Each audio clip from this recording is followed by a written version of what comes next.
The best way to not get stuck on the fence is to avoid the fence altogether. So even though this is kind of a subcategory of defensive wall wrestling, let's go ahead and touch on some basics on how to not get stuck on the wall in the first place. Because if you can avoid getting stuck on the wall in the first place, you don't have to work from a disadvantage.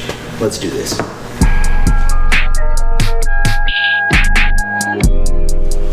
Okay, the first thing that we're gonna do is we're gonna circle. Okay, you've got a right circle and you've got a left circle. A lot of times guys are wedging one way or the other, so you just gotta pick a side and circle out. So as the guy's pursuing us, trying to get us against the wall, what we're gonna do is jab and circle out.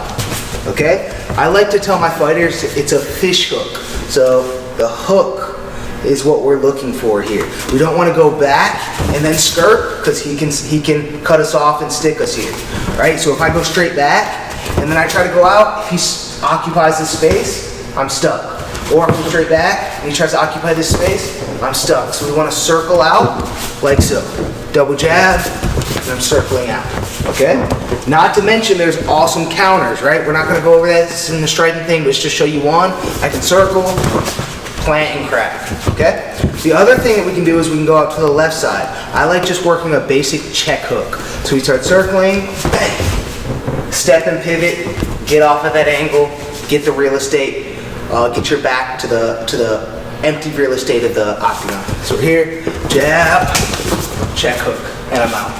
Okay? The check hook, it gets his hand up just for a moment, and that way we know he's not going to be able to strike with that hand, right? So I'm jabbing back, I realize the wall's coming, I check hook to get that hand up, and then I can exit out the back door, okay?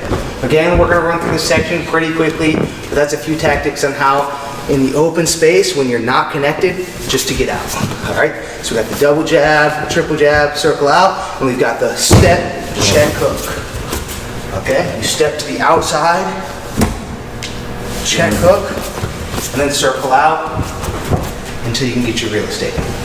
Okay? You guys have it? Those are kind of some movement-based ones. Next ones we're going to go over are when he's in a clinch and he's starting to run you to the fence. So let's say we'll just start in kind of an over-under position. All right? A lot of times, if this guy sees the wall close, he's going to start running you to the back to the wall, to stick you. Because if you went over our offensive wall wrestling, he's got a huge advantage when my back's against the wall.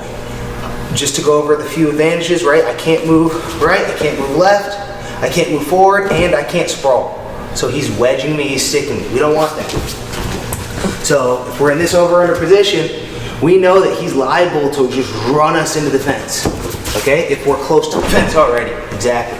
So if we find ourselves in a position where he's starting to run us back, what we need to do is at the last second, clamp and raise. Clamp the overhook, raise the underhook, get our hips out, turn, and get him to the wall. Okay, and at that point, we can break away if we'd like to, or go in for our own wall wrestling techniques. So we're here, he starts rushing me back, clamp and turn. Okay, you'll find the momentum of it. Let him think that he's pushing you back a few steps, and then drop those hips, clamp the overhook, raise up the underhook, which is going to get his body out of alignment, and then he's really easy to turn. Okay, really difficult to turn if his body's in alignment. But when I clamp and I raise, and if he continues to drive forward, it's really easy to turn him. All right. Now, let's say he's starting to push you back in this over-under position. He starts pushing you back. You try to throw him one way, but he resists. He gets a good posture. What he's doing is he's resisting so much that he's going to be susceptible the other way. Right? So once you feel that resistance, clamp his back here. Just grab his back. You're going to pull here, and you're going to push at his hip. Just like that. And we're really working with our space here. Spatial awareness is really important, because if you do this too late, go here and you try throwing, you're not going to have the space. If you do it too early and you run around, you might be able to do it right back to you. And you kind of tornado into the wall. So we really want to start working here. Clamp, turn. Or, right when he gives you resistance, clamp. And we get him to the wall, get into our headquarters. Okay, just a short little section on some tactics in regards to getting us being defensive in terms of wall wrestling before it actually gets to a disadvantaged position. Okay, hope you guys like that section. Stick around for how to actually deal with it once he does stick you.